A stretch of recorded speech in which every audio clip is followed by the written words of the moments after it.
الحمد لله الحمد لله وكفى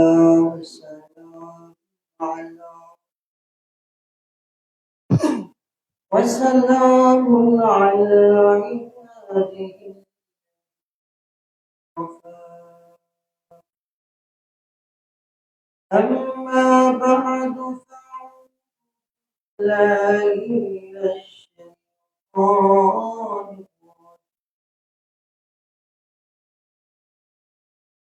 بسم الله الرحمن الرحيم وما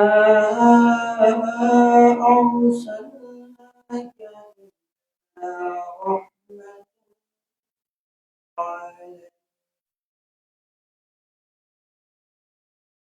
صدق الله المولانا العظيم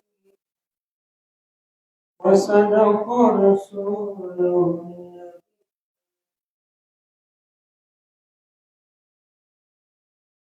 ونحن على ذلك من الشاهدين والشاكرين والحمد لله رب العالمين اللهم صل على روح سيدنا ومولانا محمد في الأرواح وعلى جسده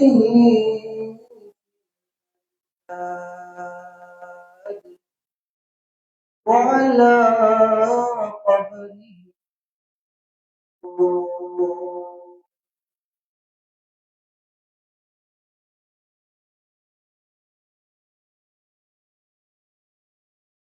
بلغ العلا بكماله كشف الدجى بجماله حسنت جميع خصاله صلوا عليه لا إله إلا الله لا إله إلا الله لا إله إلا الله لا إله إلا الله أسأل الله لا إله إلا الله لا إله إلا الله لا إله إلا الله لا إله إلا الله لا إله إلا الله لا إله إلا الله لا إله إلا الله لا إله الله لا إله إلا الله لا إله إلا الله لا إله إلا الله لا إله إلا الله لا إله إلا الله لا إله إلا الله هذا ارتجى خير الله بل لا إله إلا الله لا إله إلا الله لا إله إلا الله لا إله إلا الله محمد رسول الله صلى الله تعالى عليه السلام ওই মহান পরওয়ারদিগার রব্বে করিম খুশি নামায় আল্লাহ যিনি আসমান জমিন পুরো কায়নাত সৃষ্টি করেছেন এই মহান আল্লাহ পাকের দরবারে অন্তরের অন্তরস্থল থেকে শুকরিয়া আদায় করি আলহামদুলিল্লাহ। আল্লাহ পাকের ইহসান, আল্লাহ পাক আমাদেরকে দয়া করে মায়া করে রবিউল সানি মাসে প্রথম জুমায় জামে মসজিদে আসার তৌফিক দান করেছেন। তিনি আবারও অন্তরকে খুলে একেবারে দিল আল্লাহ পাকের শুকর আদায় করি আলহামদুলিল্লাহ। আমরা আলোচনা করছিলাম, ধারাবাহিক ভাবে আলোচনা চলছিল রাসূলুল্লাহ সাল্লাল্লাহু আলাইহি ওয়াসাল্লামের জীবনী নিয়ে।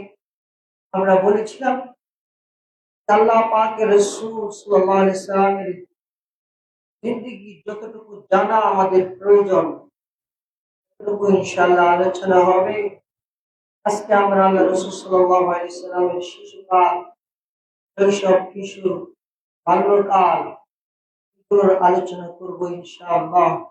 আল্লাহ পাক আমাদেরকে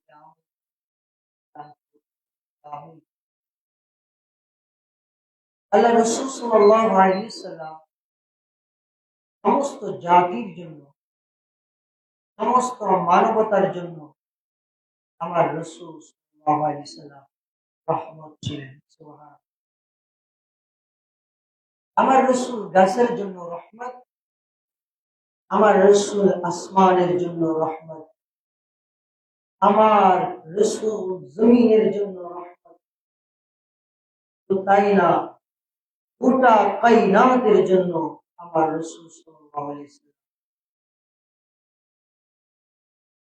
রব্বুল আলামিন কোরআনে কারীমে বলেন, ওয়ামা আরসালনাকা ইল্লা রাহমাতাল লিল আলামিন।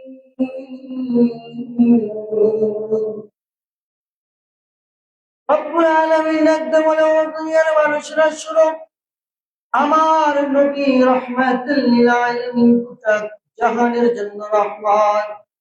আমার নবী গাছের জন্য রহমত, আমার নবী মাছের জন্য রহমত, আমার নবী আসমানের জন্য রহমত, আমার নবী পুরো কায়নাতের জন্য রহমত, আমার নবী মানুষের প্রত্যেকটা অঙ্গ প্রত্যঙ্গ গোটা দেহের জন্য আমার নবী রাহমাতুল লিল আলামিন। শুধু ওয়াজুদাস রাহমাতুল লিল আলামিন, মসজিদে শুধু হামারে জমিন। আমার নবী সমস্ত জাহানের জন্য রহমত, যার অস্তিত্বই হলো রহমত। আমার আল্লাহ গোটা জাহানের জন্য আমার নবীকে রহমত বানিয়েছেন। আমার আল্লাহ ডাকতে বলেন, আমার বান্দারা, সমস্ত জাহানের জন্য আমি আমার পয়গম্বর মুহাম্মদ রাসূলকে রহমত বানাইলাম। গোটা জাহানের জন্য আমার পয়গম্বর রহমত, আকাশের জন্য আমার নবী রহমত, সুবহানাল্লাহ, বাতাসের জন্য আমার নবী রহমত, আমার নবী কোন কায়নাতের জন্য রহমত, মানুষের প্রত্যেকটা অঙ্গ প্রত্যঙ্গের জন্য আমার নবী রহমত। ও দুনিয়ার মানুষেরা শুনিয়া নাও, যদি তোমার জিন্দেগিকে সফল করতে চাও, যদি তোমার গোটা জিন্দেগিকে সফল করতে চাও, যদি তুমি তোমার জীবনকে একেবারে রহমতওয়ালা জিন্দেগি বানাইতে চাও, তাহলে আমার নবী যেন গোটা জাহানের জন্য রহমত, তোমার জন্য আমার জন্য নবী রহমত, আমার জন্য আমার নবী রহমত, সমস্ত মানুষের জন্য, হায়ানাতের জন্য আমার নবী রহমত। কিভাবে রহমত? ও মানুষ, তোমার যৌবনকাল, তুমি শিশুরত অবস্থায় তুমি আমার নবীর শৈশব দেখো।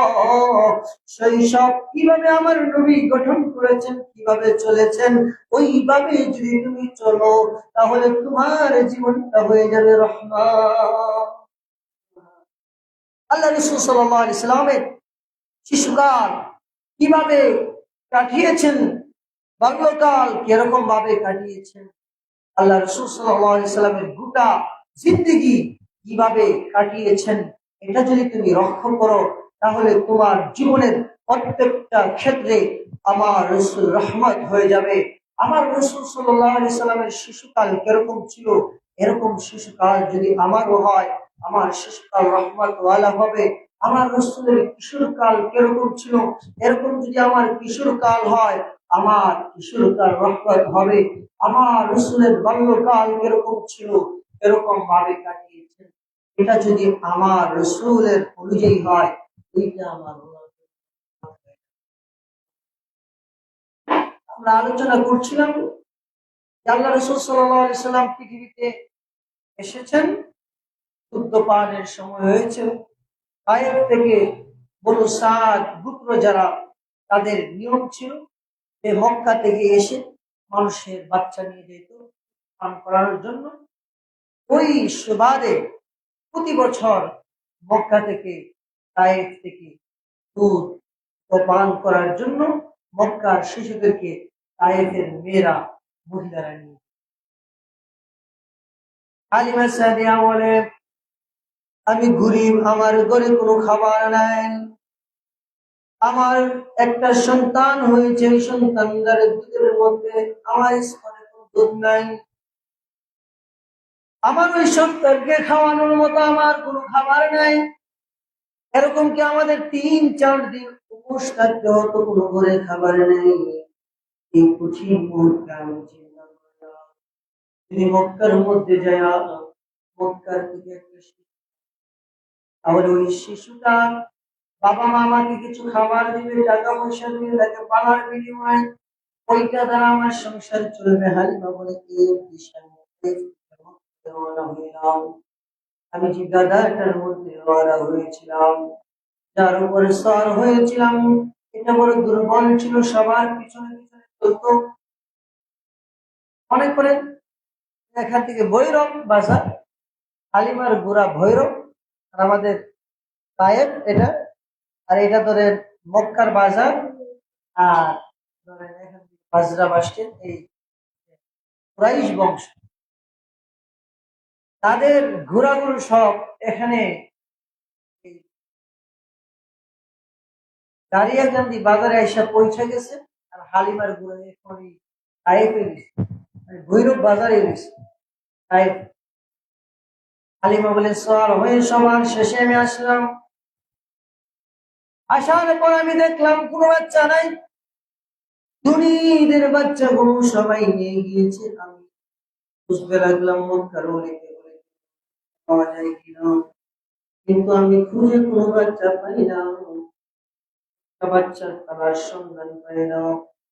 পরিশেষে একটা বাচ্চা দেখলাম, তাকে দেখার পরে এত সুন্দর বাচ্চা, যে বাচ্চাটা এত সুন্দর নুরানি চেহারা, এরকম সুন্দর বাচ্চা আমার জীবনে দেখি নাই। সুবহানাল্লাহ।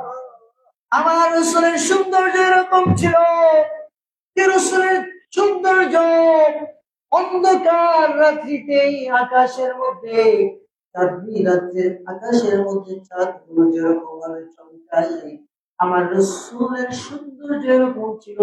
রাত্রি যখন হয়ে যেত, চাঁদের মতো আমার রাসূলের দেহ মোবারক চমকে থাকতো। দূর থেকে, মাইকি মায় দূর থেকে আমার রাসূলের সৌন্দর্য দেখা যাইতো, অনুভব করা যাইত, মনে হইতো যে ওইখানে আকাশের চাঁদ নেমে। হালিমা সাদিয়া বলেন, এই বাচ্চাকে দেখার পর আমার মন মানে না, আমি পাগল হয়ে গেলাম। এত সুন্দর বাচ্চা আমার জীবনে দেখি নাই, এত সুন্দর বাচ্চা কোথায় থেকে পৃথিবীতে আসলো। কিন্তু খবর খোঁজ খবর নিয়ে দেখলাম বাচ্চার বাবা নাই, বাচ্চাটা বড় অসহায়। কিন্তু এই বাবা ছাড়া এতিম কেউ যদি আমি নেই, আমি হালিমা সাদিয়া তো গরিব মানুষ, আমার ব্যবস্থা কিভাবে হবে? আমি তো আসছিলাম এখানে কোনো কিছু পাওয়ার জন্য নাই, তায়েফ থেকে আসছে যে এখানে কোনো কিছু পাবে। কিন্তু আয়েশা দেখে সব নিয়ে গেছে। কিন্তু হালিমা জানে না, হালিমার ভাগ্যকে আল্লাহ পাক উঁচু করে দিবেন, হালিমার মাকামকে আল্লাহ বাড়ায় দিবেন। এই যে তারা সবার দুনিদের দুলাল নিয়ে গিয়েছে, আল্লাহ বলে হালিমা তোকে দুনিদের দুলাল আমি আল্লাহ দেব না, বরং কুল কায়নাতের বাদশা শুধু ওয়াজুদ রাহমাতাল লিল আলামিন মসজিদে শুধু হামারু إمام المرسلين الآخرين آخر مدبود فخر الأولين বলে হালিমা সাদিয়া তোরে দুনিয়ার কোন দুনিয়ার বাচ্চা দেব না, বরং কোন কায়নাতের বাচ্চা যাকে আমি আল্লাহ রাহমাতাল লিল আলামিন বানাইছি রে হালিমা, ওই বাচ্চাকে আমি আল্লাহ তোর কাছে পাঠায়া তোর দুধ খাওয়ায়া আমি আল্লাহ তাকে বড় করবো। হালিমা সাদিয়া তো জানে না, স্বামীর সাথে গিয়ে পরামর্শ করলেন, স্বামী হে এই যে বাচ্চাগুলো দরিদ্রের বাচ্চা তো সবাই নিয়ে গিয়েছে, এখন যেটা গরিবের বাচ্চা তাকে কিভাবে আমরা নেই? কিন্তু আমার মন বলে স্বামী এই বাচ্চাটা কোন সাধারণ বাচ্চা, মোহাম্মদকে যখন আমার তুলে নিলাম, আমার স্তরে দুধ ছিল না, আমার ইসলাম দুধে ভরপুর হয়ে গিয়েছে। আমি বললাম হালিমা তুমি তো জানো না আমার এই বাচ্চা কত বরকতময়, এই বাচ্চা যখন আমার পেটে আসে আকাশের মেঘমালা আমাকে ছায়া দেয়। শুধু তাই না হালিমা, ওই বাচ্চা যখন আমার পেটে ছিল রে হালিমা, আমি সবগুলো পশু পাখি আমি আমেনাকে সালাম করতো, আমেনা তোমার গর্বে কিন্তু সাধারণ কোনো বাচ্চা না, এটা হবে রাহমাতাল লিল আলামিন, যার অস্তিত্বটাই হলো গোটা জাহানের জন্য রাহমাত। এরকম বাচ্চা তোমার পেটে। হালিমা বলে আমি তাকে দুধ পান করাইলাম, আমার দুধ সে পান করলো, ডান স্তনের দুধ পান করলো, আমি যখন বাম স্তনের দুধ পান। হালিমা বলে মোহাম্মদ যখন বড় হয়েছে, আমি মোহাম্মদকে জিজ্ঞাসা করলাম বাবা মোহাম্মদ তুমি যখন ছোট্ট ছিল তোমাকে আমার ডান স্তনের ডান পাশে দুধ পান করেছি, কিন্তু আমি হালিমা হাজার চেষ্টা করেও কখনো তোমার বাম স্তনের দুধ পান করাইতে পারি নাই, কেন রে মোহাম্মদ? আল্লাহ রাসূল ডাকতে বলে মা আমারও ছোট্ট একটা ভাই আছে, আপনার সন্তান নাম আব্দুল্লাহ, আমি যদি ডান দিকের দুধ খায়া বাম স্তনের দুধ খেয়ে ফেলি আমার ভাইটা উপোস থাকবে, এই জন্য আমি কখনো আমার মুখ আপনার বাম স্তনে লাগাই না। আমার নবী এত ইনসাফগার, ছোট্টবেলা কোলের শিশু ইনসাফ দেখাচ্ছে, আর এখন তো আমরা বড় হয়ে ইনসাফ করি না। বাবা তার 10 সন্তান, 10 সন্তানকে 10 চোখে দেখে, হ্যাঁ এটা একটা দিলের মহব্বত, মহব্বত একজনের প্রতি যাইতে পারে, যে বাবাকে একটু বেশি করে তার প্রতি মহব্বত যাবে। আল্লাহ রাসূল সাল্লাল্লাহু আলাইহি ওয়াসাল্লাম আল্লাহকে বললেন আল্লাহ আমার তো 10 স্ত্রী, 11 স্ত্রী, আমার দিলটা তো আয়েশার দিকে টানে, জন্য আল্লাহ আমি কি আপনার কাছে অভিযুক্ত হয়ে যাব কিনা? আল্লাহ বলে মুহাম্মদ না তুমি অভিযুক্ত হইবা না, কারণ দিলের ব্যাপার কারণ নিয়ন্ত্রণে না। ইন্নাল্লাহ আলিমুম বিযাতিস সুদূর, আল্লাহ দিলের সব খবর জানেন। মানুষ তার দিলের নিয়ন্ত্রণ না, সে আপনার সাথে ভালো ব্যবহার করে তার দিকে দিল যাবে, ইনসাফ আপনার পক্ষ থেকে যা দেওয়া হবে সবার জন্য সমান। এই ব্যবস্থা ইসলাম করছে কি করে নাই? করেন কি করেন নাই? আল্লাহ ইসলাম ব্যবস্থা করে দিয়েছে তোমার 10 জন সন্তান হবে, 10 জনের উপর সমান অধিকার। তুমি যদি তোমার সম্পদ বন্টন করতে চাও 10 জন সন্তান তুমি পালন করে সবাই সমান ভাগে ভাগ পাবে। আর যদি তোমার মেয়ে থাকে মেয়েরা পাবে নিঃস্ব, অর্ধেক ছেলের অর্ধেক পাবেন। ইসলাম এই সামঞ্জস্যতা করে দিয়েছে, এই বিরাট দিয়েছে, তোমার যত সন্তান সবগুলো সন্তান, এক সন্তানকে তুমি পুরো দুনিয়া দিয়ে দিলা, আরেক সন্তান মুহাম্মদ রাসূলুল্লাহ আদর্শ হতে পারে। মুহাম্মদ সাল্লাল্লাহু আলাইহি ওয়াসাল্লাম ছোট্টবেলায় আদর্শ শিক্ষা দিয়েছেন। আমাদের ছোট্টবেলার জিন্দেগি এরকম ভাবে সাজানো দরকার। বাবা দেখা যায় ছোট্ট বাচ্চা 4-5টা যেটাকে আদর করে এটাকে বেশি মজা দেয়, আরেকটারে কিছুই দেয় না। আল্লাহ রসুল বলে, মা আমার ছোট্ট ভাই আব্দুল্লাহর জন্য আমি ওই স্তনে দুধ রেখে দিয়েছি। মুহাম্মদ রাসূলুল্লাহ কুলের শিশু যখন তখনও পৃথিবীর মধ্যে ইনসাফ কায়েম করেছেন। সুবহানাল্লাহ। আল্লাহ রসুল দত্তমান করলেন। হালিমা সাদিয়া বলে, আমার উটনির স্তনের মধ্যে দুধ ছিল না। আমি যখন গেলাম গিয়ে দেখলাম আমার উটনির স্তনটা দুধে ভরপুর হয়ে গিয়েছে। সুবহানাল্লাহ। বলে যে আল্লাহ বলে, হালিমা রে, তুই দুনিয়ার বরকত চাইছি, আমি আল্লাহ মোহাম্মদকে তোর কুলে দিয়া তুই যেটাই ধরবে এটাকে আমি আল্লাহ বরকত ওয়ালা বানিয়ে দিয়েছি। তুমি মোহাম্মদকে কোলে নিয়েছো, তোমার স্তন দুধে ভরপুর হয়ে গেছে।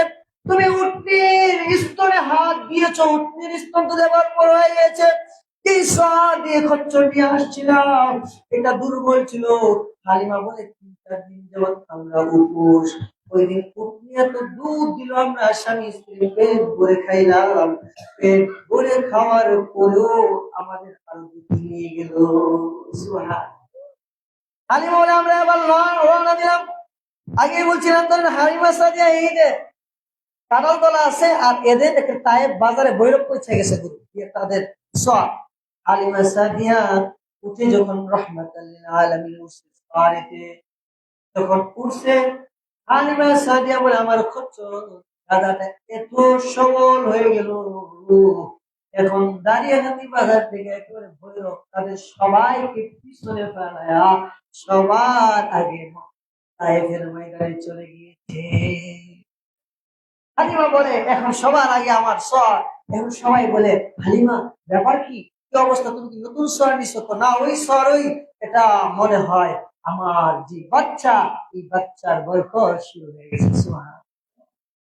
আমার রাসূলের বরকত শুরু হয়ে গেছে। হালিমা বলে, যেই জায়গায় আমার বাড়িতে গিয়ে দেখলাম আমার ছাগলগুলোর স্তনে দুধ ছিল না, ছাগলগুলোর স্তনে দুধ হয়ে গেল। এখন বরকত শুরু হয়ে গেল। ছাগলগুলো নিজেদের ছাগলগুলো তায়েফের মধ্যে লড়ে, তারা ঘাস ভালোভাবে খায় না, তাদের দুধ আসে না।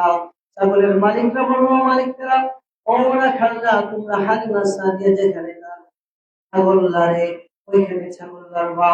কিন্তু আল্লাহ বলে, ওরে তায়েফের মানুষেরা, তোরা মানুষ ছিলি না, হালিমা সাদিয়া যেখানে ছাগল লড়ে ওইখানে তোমরা ছাগল লাগলি তোমাদের ছাগলের স্তনে দুধ আসবে না। কারণ হালিমার করে রহমাতাল লিল আলামিন এসে গেছে, তার রহমত তার ছাগলের উপর শুরু হয়ে গেছে। রহমত চতুর্দিক দিয়ে শুরু হয়ে গিয়েছে।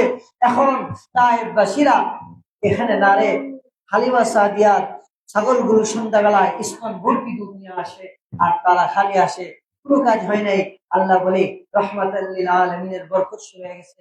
এটা আমার আলোচনার বিষয় না, এগুলো আলোচনা করতে গেলে আরো অনেক সময় লাগবে। সরকারে যে মেন মেন বিষয়গুলো এগুলো, আল্লাহ রসুলের বয়স যখন 2-3 হয়ে গেল, এভাবে দুধ ছাড়ার বয়স শেষ হয়ে গেল, হালিমা সাদিয়া আল্লাহ রাসূলকে আবার নিয়ম অনুযায়ী মক্কায় নিয়ে আসলেন আমিনার কাছে। মক্কার মধ্যে ওই সময় মহামারী দেখা দেয়। হালিমা সাদিয়া বলে, এত বরকতওয়ালা মুহাম্মদকে ছাড়া যাবে না। মুহাম্মদকে হালিমার মন ছাড়তে মনে চায় না। আমিনাকে বলে, আমিনা রে, এই বাচ্চাটাকে আর কয়েকদিনের জন্য আমাকে দিয়া দাও। সুবহানাল্লাহ বলেন। ও আমিনা, মক্কার মধ্যে মনে হয় ডায়রিয়া নামছে, সকলের ডায়রিয়া কলেরা হচ্ছে। হালিমা, তোমার বাচ্চাটারে আমিনা আর কয়েকদিনের জন্য দিয়া দাও, এটা বড় বরকতওয়ালা বাচ্চা। আমিনা বলে, ঠিক আছে দাও, আর কয়েকদিনের জন্য দিলাম। 3 বছর ইলম এবং হিকমা দিয়ে ভরপুর করে দিলেন, যেন আর সিনা সাফ হয়েছে। আল্লাহ রাসূলের ওই ছোট্ট ভাই দৌড়ে এসে বলল, মা। মা এসে হালিমা সাদিয়া বলল, কি হয়েছে? মা, আমাকে তো 2জন সাদা কাপড় পরিহিত লোক আইসা এরকম এরকম করলো। হালিমা ভয় পায়া আল্লাহ রসুলকে আল্লাহ রসুলের মার কাছে দিয়ে গেলেন। এখন মার কাছে দেওয়ার পরে আল্লাহ রসুল মক্কায় থাকতে লাগলেন। আল্লাহ রসুলের বয়স 1, 2, 3, 4, 5 হতে লাগলো। ছেলেরা বাবা আইসা মাঠ থেকে নিয়ে যায়, আল্লাহ রসুল মাঠের মধ্যে কাঁদে। আর মাকে ডাকতে বলে, মা, মুক্তার সন্তান গুলো তাদের বাবা কত সুন্দর করে আদর করে তুলে করে নিয়ে, বাবু আমার বাবা কোথায়? আমাকে তো কুলে নেওয়ার জন্য, আমাকে কুলে নেওয়ার মতো কোনো মানুষ নাই। আল্লাহ রাসূল সাল্লাল্লাহু আলাইহি ওয়াসাল্লাম আমেনা বলেন, ও মুহাম্মদ, তোমার বাবা তো দুনিয়াতে নাই। আল্লাহ পাক তোমার বাবাকে দুনিয়া থেকে তুমি আসার আগে নিয়ে গিয়েছে। আব্দুল মুত্তালিব থেকে অনুমতি নিয়ে বললাম, আপনার নাতি, আপনার নাতি তো তার বাবাকে দেখতে চায়, আপনার নাতিকে আমাকে অনুমতি দেন, তাহলে তার বাবার কবরটা জিয়ারত করে আসি, এবং আমার মার বাড়ি মদিনায়, আমার বাবার বাড়ি থেকে আমি। হালিমা আমিনা বললেন, আপনি যদি আব্বা অনুমতি দেন তাহলে আমি মক্কা একটু মদিনা সফর করে আসি, ওইখানে তার নানির বাড়ি আছে এবং তার বাবার কবর মদিনাতে দেখার। তো নিয়ে গেলেন, ওইখানে কবর জিয়ারত করে আবার যখন আসেন ইয়ো নামক জায়গার মধ্যে আল্লাহ রাসূল সাল্লাল্লাহু আলাইহি ওয়াসাল্লাম ইন্তেকাল করলেন। রূপ ছেড়ে আল্লাহ রসুলের মাও চলে গেলেন। আল্লাহ রসুলকে এখানে বিশাল ঘটনা আছে, দাসীর কাছে দিয়ে আল্লাহ রসুল মক্কার মধ্যে আসলেন। মক্কার মধ্যে আসার পরে আল্লাহ রসুল সাল্লাল্লাহু আলাইহি ওয়াসাল্লামের দাদা আবু তালেবের নেতৃত্বে আল্লাহ রসুল সাল্লাল্লাহু আলাইহি ওয়াসাল্লাম আল্লাহ বড় হইতেছিলেন। আল্লাহ রসুলের বয়স যখন 8 বছর, ওই সময়ও আবু তালেব আব্দুল মুত্তালিব ইন্তেকাল করলেন। এতিমত অবস্থায় এক কষ্টের পর এক কষ্ট, আব্দুল মুত্তালিব ইন্তেকালের আগে এই দায়িত্ব আল্লাহ রাসূল সাল্লাল্লাহু আলাইহি ওয়াসাল্লামকে লালন পালনের দায়িত্ব আবু তালেবকে দিয়ে গেলেন। আবু জাহেল বলছে যে আমাকে দেন, বলছে না, মুহাম্মাদের প্রতি আবু তালেবের যে মায়া, আবু তালেবের মতো আর কারো মায়া নাই। আব্দুল মুত্তালিব বলল, আমি বুঝতে পারছি মুহাম্মদকে আবু তালেবের মতো আর কেউ আদর করবে না, সুতরাং আমি আমার জিম্মাদারি আব্দুল্লাহ সন্তান, আমি তার ভাই আবু তালেবের কাছে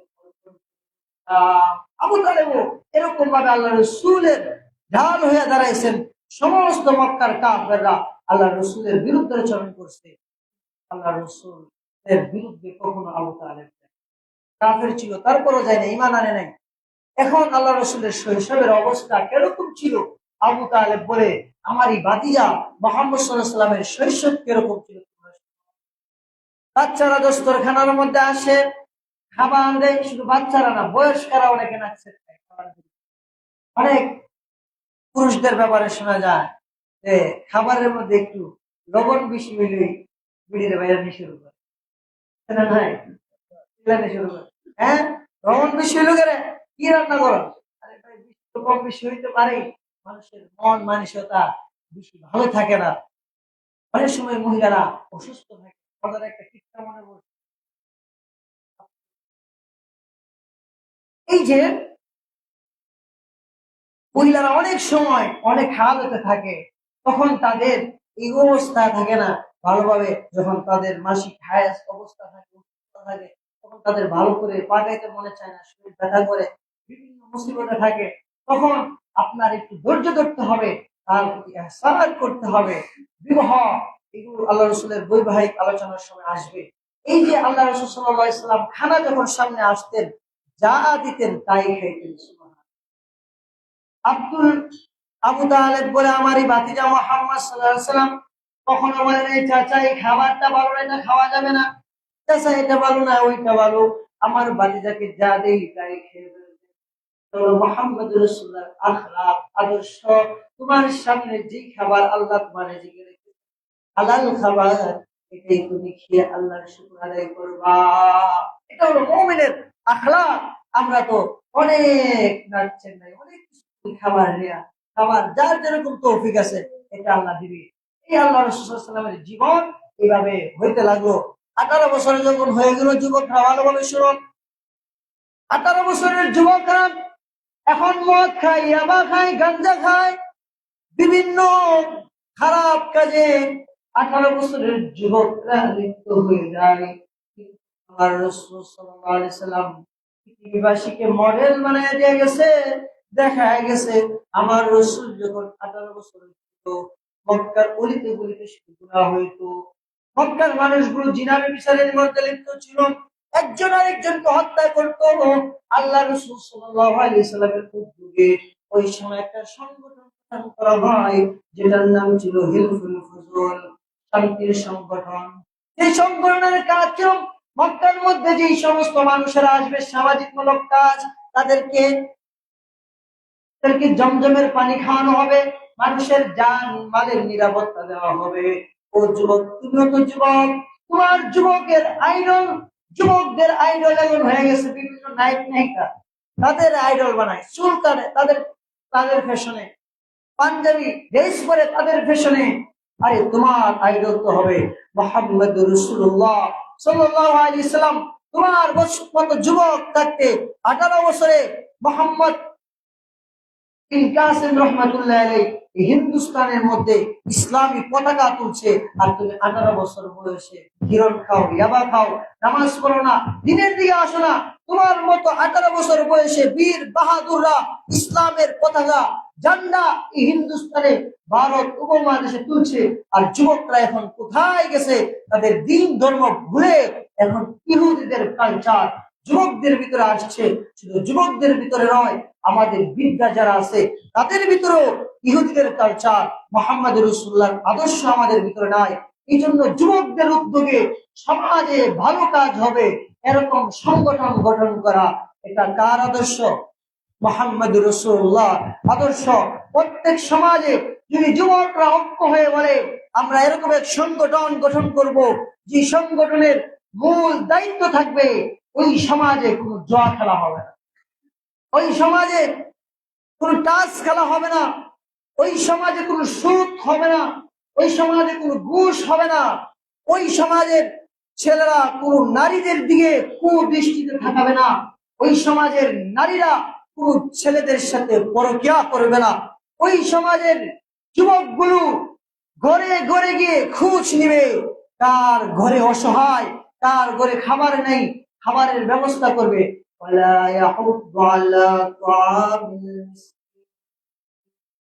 আল্লাহ কোরআনে বলেন যে কিয়ামতের ময়দানে একদল লোকদেরকে জাহান্নামে যারা যাবে তাদেরকে বলা হবে তোমরা জাহান্নামে নয়ছো, এরা তো ওয়ালাম নুতঈম তাআমুল মিসকিন, আমরা তো মিসকিনদেরকে খাবার খাওয়াইতাম না, অভাব অনটনদেরকে খাবার খাওয়াইতাম না, তাদেরকে খাবার না খাওয়ানোর কারণে আমরা জাহান্নামে আসছি।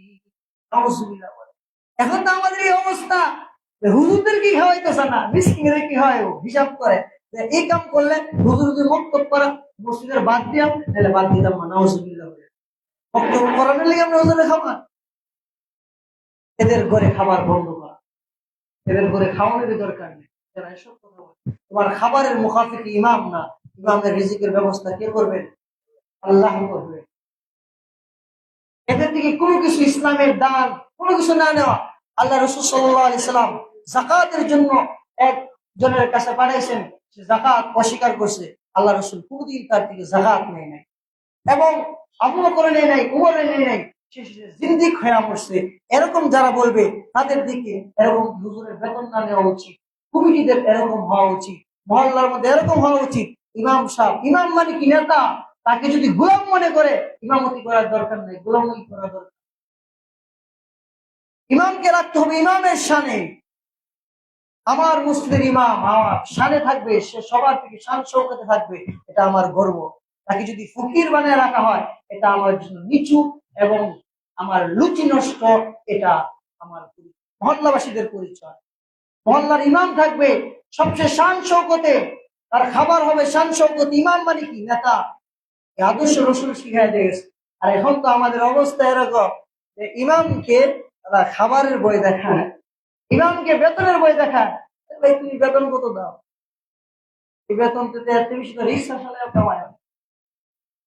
বেতন তোমার ইমানের পাহারা যে সে দিচ্ছে, পুরা দুনিয়া দিয়ে দিলে হয়তো তাকে তোমার ইমানের পাহারা যে মসজিদের ইমাম দিচ্ছে, এটার বিনিময় হবে না? হবে? ইমাম মানে কি? ইমানের পাহারা দেয় যে তাকে বলা ইমাম। তুমি যদি পুরো দুনিয়ায় তুমি তাকে দিয়া দাও, তারপরেও তো একটা মুসলমানের ইমানের দাম হবে? পুরা দুনিয়া কি ইমানের সমপরিমাণ দাম হবে? এরকম যারা বলে তাদের থেকে ইসলামী কোন অনুদান না নেওয়া, তাদের ঘরে খাবার দাবার দেওয়া তো বন্ধ করে দেওয়া।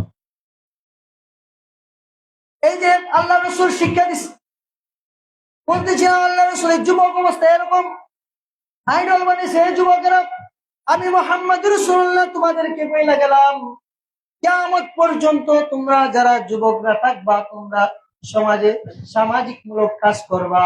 এটা নমুনা দেখানোর জন্য আমি মুহাম্মদ রাসূলুল্লাহ হিলফুল ফুজুল নামে সংগঠন করে গেলাম। এই জন্য মহল্লার যুবকরা মিলা খোঁজ খবর নিবে কোন করে খাবার নাই।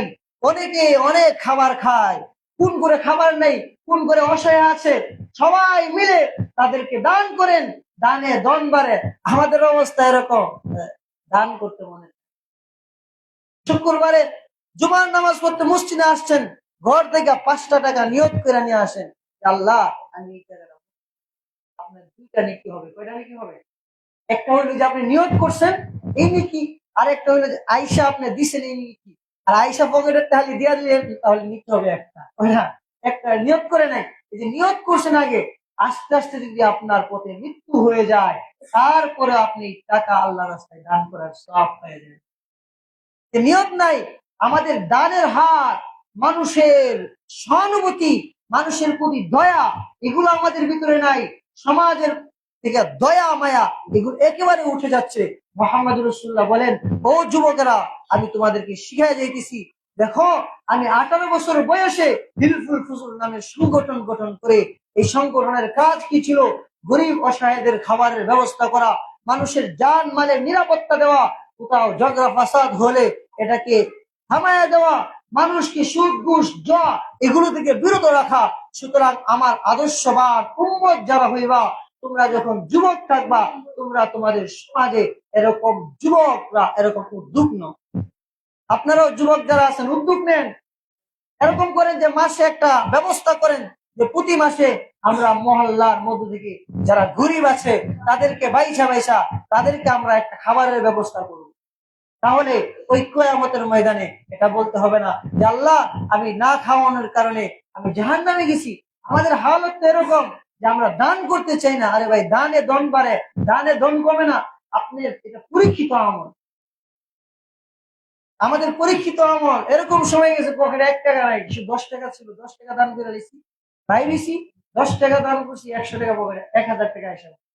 আপনাদের এখানে চাকরি করার পরে এরকম জায়গা থেকে এসে যারা কল্পনা করা হয় নাই যে সে দিবে, এরকম মানুষ আপনাদের মহল্লাতে আছে। মাশাআল্লাহ, উপরে থাকে, অনেকে আছে অনেক মহব্বত। এই যে অনেক মহব্বত করে, অনেকে দেখলে যায় গাড়ি ভাড়া দিয়া দেয়, এদেরকে আল্লাহ মহব্বত করে। হুজুর দেখলে রাস্তায় হুজুর একটা ঠান্ডা দিয়ে দেয়, মহব্বত করে। এটা কার জন্য করে? আল্লাহর জন্য করে। এই যে ইমাম সাহেবকে শুধু মহব্বত না, ইমাম সাহেবকে তো মহব্বত করতে হবে, এটা ইমানের অঙ্গ। এর পরে মহল্লার মধ্যে যে গরিব অসহায় আছে তাদেরকেও কি করতে হবে ভাই? মহব্বত করতে হবে। এটা মুহাম্মদ রাসূলুল্লাহর আদর্শ। এই কথা বললাম যে 18 বছরের যুবকরা যারা আছো, তোমরা এই আদর্শে একটা সংগঠন করেন আপনারা মহল্লার মধ্যে। সংগঠনের মেইন উদ্দেশ্য হবে সমাজে জগ হবে না, ইয়াবা মদ সুদ ঘুষ এগুলো হবে না, এইগুলো হবে না। গরিব অসহায়দের পাশে আমরা দাঁড়াবো। বিশেষ করে যারা আপনারা হিসাব করেন, এভাবে পরামর্শ নিয়ে ভবিষ্যতে করতে পারেন। যারা বিদেশি আছে তাদের থেকে ফান্ড করেন, ফান্ড করে যুবকদের মধ্যে উদ্যোগ নেন, মুহাম্মদ রাসূলুল্লাহর আদর্শ সমাজে বাস্তবায়ন করেন। ইনশাআল্লাহ ওই সমাজ দামি সমাজ হয়ে যাবে। আল্লাহ পাক আমাদের সবাইকে আমল করার তৌফিক দান করুন। আজকে এশারের পর ইনশাআল্লাহ তাফসীরুল কোরআন মাহফিল হবে। আপনারা সবাই বসবেন, ইনশাআল্লাহ আসবেন। আল্লাহ সবাইকে